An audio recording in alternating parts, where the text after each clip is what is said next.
అతని మాటలు వింటే ఎవరైనా చీకొట్టాల్సిందే. ఎవరితను ఇంత నీచంగా ఎందుకు మాట్లాడుతున్నాడు?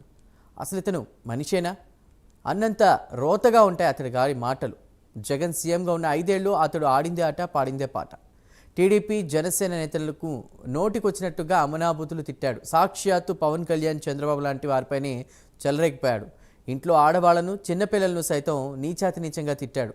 అసలు ఏం చూసుకుని నాడు అంతలా అతడు ఎగిరిపడ్డాడు? ఇప్పుడు అసలు ఎక్కడ దాక్కున్నాడు? దేశంలో ఉన్నాడా లేదంటే పరారీలో ఉన్నాడా? ఎందుకు బయటకు రావడం లేదు? అతగాడి ఆచూకీ తెలిపిన వారికి రివార్డు కూడా ప్రకటించబోతున్నారా? ఇంతకు ఎవరా వ్యక్తి?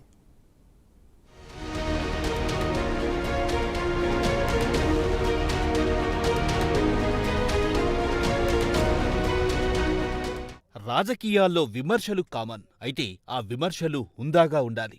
రాజకీయపరమైన విమర్శలు మాత్రమే అయ్యుండాలి. అయితే బోరుగడ్డ అనిల్ కుమార్ అనే వ్యక్తి మాత్రం సభ్య సమాజం తలదించుకునేలా జగన్ సీఎంగా ఉన్న 5 ఏళ్లు నోటికొచ్చినట్టుగా అమ్మనా బూతులు తిడుతూ సోషల్ మీడియాలో బాగా ఫేమస్ అయ్యాడు.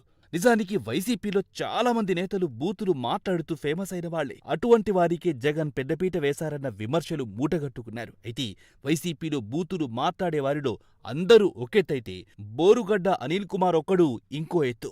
రాయలేని, పలకలేని, మాట్లాడలేని భాషలో అమ్మలను, అక్కలను, కూతుర్లను తిడుతూ చాలా ఘోరమైన పదజాలంతో పవన్ కళ్యాణ్ను, చంద్రబాబును, లోకేష్ను దూషించాడు.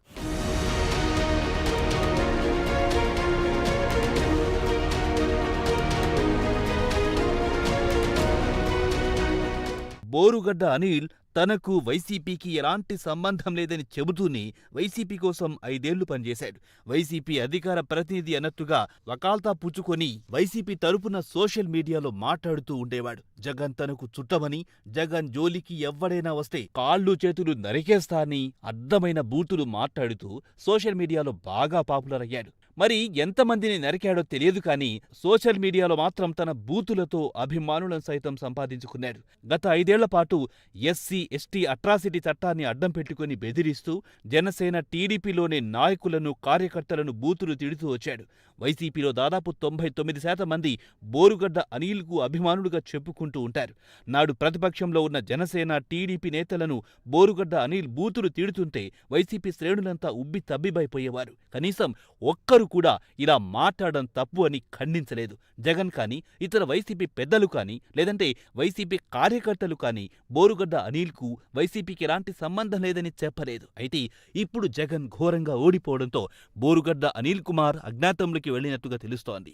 బోరుగడ్డ అనిల్ పాపాలన్నీ పండాయని టీడీపీ, జనసేన కార్యకర్తలంటున్నారు. ఈ భూమిపై బోరుగడ్డ అనిల్ ఎక్కడున్నా పట్టుకొచ్చి చట్టంపరంగా శిక్షిస్తామని కూటమి శ్రేణులు చెబుతున్నాయి. నీచాతి నీచంగా పవన్ ఇంట్లోని ఆడవారిపై, చిన్న చిన్న పిల్లలైన పవన్ కుమార్తెపై, అలాగే చంద్రబాబు, లోకేష్లపై బోరుగడ్డ మాట్లాడిన బూతులకు చట్టం ప్రకారం తగిన శిక్ష వేస్తామని చెబుతున్నారు.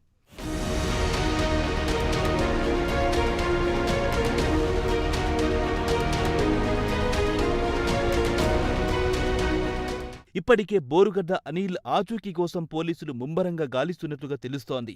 పవన్, చంద్రబాబులపై బోరుగడ్డ అనిల్ మాట్లాడిన బూతులకు నిరసనగా ఆయన ఆఫీసును జనసేన, టీడీపీ కార్యకర్తలే తగులబెట్టి ఉంటారని వైసీపీ వర్గాల్లో కూడా ప్రచారం జరిగింది. ఇక అంతకు ముందు కోటంరెడ్డి శ్రీధర్ రెడ్డిని తిట్టినప్పుడు కూడా బోరుగడ్డ ఆఫీస్ తగులబడింది. ప్రస్తుతం జగన్ అధికారంచి దిగిపోవడంతో బోరుగడ్డ అనిల్ బయటకు రావడం లేదు. కోపంతో రగిలిపోతున్న జనసేన, టీడీపీ కార్యకర్తలు బోరుగడ్డ అనిల్ ఆచూకీ కోసం వెతుకుతున్నట్లు తెలుస్తోంది. ఒకవైపు పోలీసులు సైతం బోరుగడ్డ ఆచూకీని గాలిస్తున్నట్లు సమాచారం.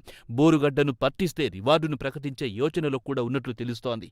దీనిపై పోలీస్ శాఖ త్వరలోనే అధికారికంగా ప్రకటన చేసినా ఆశ్చర్యం లేదంటున్నారు. మొత్తానికి జగన్ అండజూసుకొని రెచ్చిపోయిన బోరుగడ్డను ఈ భూమిపై ఎక్కడున్నా లాక్కొచ్చి కూటమి ప్రభుత్వం చట్టం ప్రకారం శిక్షించడం ఖాయమని రాజకీయ వర్గాల్లో సైతం ప్రచారం జరుగుతోంది.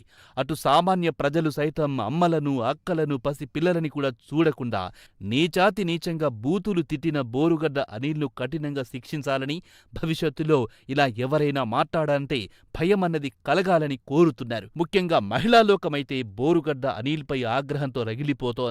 చూడాలి మరి అసలు ఈ 5 ఏళ్లు బోరుగడ్డ అనిల్ బయటికొస్తాడా, లేదంటే ఈ భూమిపై ఎక్కడున్నా టీడీపీ, జనసేన కూటమి ప్రభుత్వం బోరుగడ్డను వెతికి పట్టుకొనొచ్చి శిక్షిస్తుందా అన్నది వేచి చూడాలి.